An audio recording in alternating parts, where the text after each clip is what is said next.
Is the proposed ban on releasing 911 recordings and crime scene photos from Sandy Hook unfair to the families of other murder victims in our state? That question is being raised now as the governor pushes ahead with a plan to change the Freedom of Information law. Chief Political Correspondent Mark Davis joins us live now with a follow-up to a story we first brought you here on Wednesday. Good evening, Mark. Hi, Aaron and Darren. Good evening, everyone, from the Hartford newsroom. Yeah, as every day goes by, it's becoming more and more clear that trying to protect the Sandy Hook families is not as easy as it sounds. Despite mounting criticism, Governor Malloy continues to push for an exemption to the state's Freedom of Information Act that would keep crime scene photos and the 911 recordings from the tragedy at Sandy Hook from ever being released to the public. I think that there's fairly universal agreement in the state of Connecticut that these families and these children's memories and these teachers deserve a level of protection that should be taken up fairly quickly. When asked today if keeping this information secret might just continue to foster conspiracy theories running rampant on the internet that Sandy Hook never really happened, the governor dismissed it this way.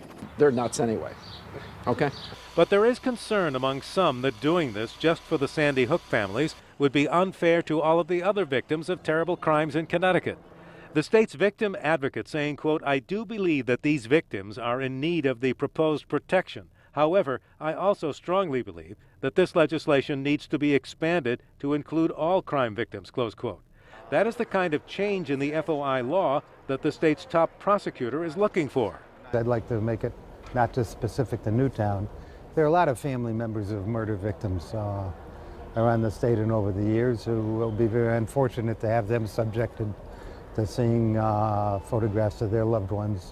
Kane also wants to have the discretion now and in the future of not releasing any recordings of someone actually being murdered during the course of a 911 call. And he indicated that one of the Sandy Hook 911 calls could be in that category.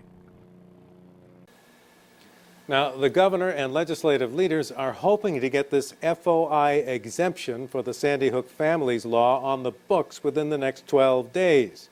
The final investigative report on the Sandy Hook shooting is expected to be released sometime this summer. Live from the Hartford newsroom, Mark Davis, News 8.